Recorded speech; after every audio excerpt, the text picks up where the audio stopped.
Hooked On Fishing was brought to you by Matamata Sports World. For all your friendly advice and service, see us first.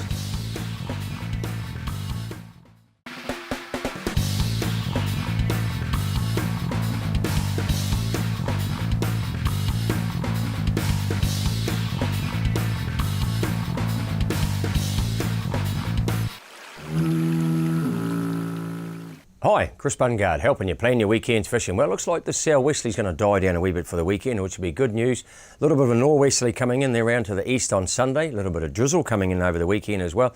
That's going to mean a little bit milder temperatures as well, so that could be a good thing for the old fishing around the place. I don't think there'll be enough rain to affect the little streams and rivers around the place here. And Matamata, around this region, from here to Rotorua, the streams are fishing really well. And of course, on the 1st of October, which is next Wednesday, I think it is. Anyway, the 1st of October, the opening of the little streams and of course the big lakes in Rotorua. Come back to those lakes in just a minute, but the little streams around the place like the Rapa coming out of Rapa Road there, the Omahini, those little streams, the ones that run from the base of the Kaimais into the Waihau and that sort of thing, they should fish really well. So next week, have a little look at that. There's not going to be enough rain to affect them too much. Might be just enough to trigger a bit of a run, and there is some nice fish in them. Talking to some guys that were fencing along the Rapa stream the other day there, and they said they saw some lovely fish in there. So just shows you what some of these little streams are holding. The Waimakariri, talking to Hugh that owns Okarori Pub, or did own the Okarori Pub, and he tells me there's some lovely fish in the Waihau at the moment, just up by the Okarori Pub and between there and White's Road at Pataru. So if you get a chance over the weekend, get out, take the kids out or the grandkids and have a little play around some of these streams. You might be quite surprised with what comes out of them. Had a cup of tea with Glenn Skinner yesterday. Now, he's a trout guide in Rotorua, and he's very excited about the opening next week of the big trophy lakes, Okataina, Rotowiti and Tararua. He thinks they're all looking pretty good. Tararua is looking a picture. Rotowiti, he think will be the #1 performer. Usually Okataina comes on a wee bit later in the season, but at the moment the early signs are looking pretty good. These guys have been around in their boats and had a bit of a look with the sounder running, and there's good numbers of fish showing up on the sounder, so that looks like pretty good news for an opening week next week. So let's hope the weather's nice. If you get a chance to get down there, good luck on that one. Also, Ken Duncan, he's a guide in the Taupo region. Well, he's an ex-guide to be fair, but he does a lot of fishing still, and he keeps me in touch with what's happening down there. And he's pleased with the way the rivers are fishing in that area. Not as robust as they were, but there's been some good fresh runs of trout in there. But there's a few spent fish as well now, and they're heading back out into the lake. So if you're out on the lake around some of those river mouths and that, you might have to take a little pair of pliers, let go the odd slabby one. But there's still good numbers of good condition fish around. And he said if he was heading down on the weekend, he would have a go at the Waitanui. Great little stream, well worth a look at, he reckons. Tauranga Taupo next, and then the big Tongariro. But yeah, the Waitanui, have a look at that. Out on the lake itself, he's quite impressed with the way the jig fishing's been going, and early morning harling seems to be quite productive on the Western Bay side especially. Now the West Coast has been very frustrating, of course. If you're a charter skipper out there like Dwayne Pinney, who runs the Clansman, tearing his hair out. You know, we've had these strong southerlies, southwesterlies and that sort of thing, 3 to 5 metres. The other day down in Cook Strait it was up to 9 metres, and of course that runs right up New Plymouth and up towards Carfey and Raglan. Hasn't been very good conditions. They tell me if you get a chance to get out there, head out to about 60 metres of water at the moment, 60 to 62. You can go a bit further, but round about that depth is ideal.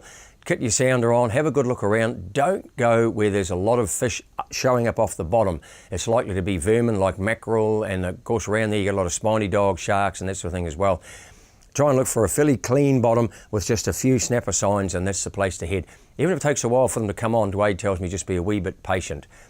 Coromandel, that should be an absolute picture over the weekend. Norwesterly, but coming around to the east on Sunday, that should fish very, very well. Now on the Sunday, the tides are good. There's new moon at the moment, so the tides are reasonably big. You've got high tide around about 9 o'clock in the morning, and then again about 9:30 in the evening. So you can get there early in the morning, fish that incoming tide, then the turn of the tide at 9.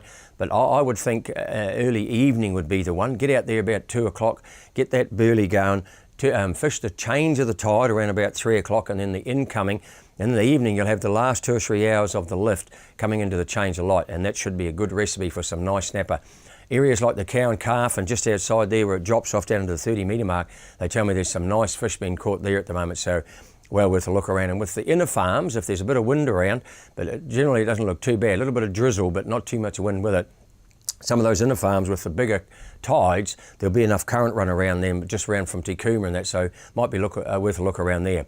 Also talked to John Elwood yesterday, and he tells me the Mercury Bay area is fishing quite well. It's been a little bit frustrating. These winds have been quite strong up there, of course, but he tells me the southern end of Great Mercury, around Peach Grove, Tea Tree Bay, down to Bumper Point and that sort of area along there, just on the edge of the foul, has been pretty productive. And once again, that low tide at 3 o'clock, get the burley going, fish into the evening at the change of light, and should be quite good. Be the same over in the Bay of Plenty. There's offshore winds at the moment. There's only 0.3 of a metre of a swell over there at the moment, and offshore winds, southwesterlies up to 35 knots today and on Saturday, and then dropping down a wee bit on Sunday and coming around to the northwest and then the northeast. So it should be quite good out there over the weekend, but as I say, watch out for that bit of drizzle. Once again, fish that foul along the western side of Motiti and Mare Island. Now, if you'd like a new reel coming your way from Kilwell, our illustrious sponsors, of course, you can get a new bait runner from them by giving us a call on 0508 647462. That number again, 0508 647462. This has been Chris Bungard helping you plan your weekend's fishing. Hooked on Fishing was brought to you by Matamata Sports World. For all your friendly advice and service, see us first.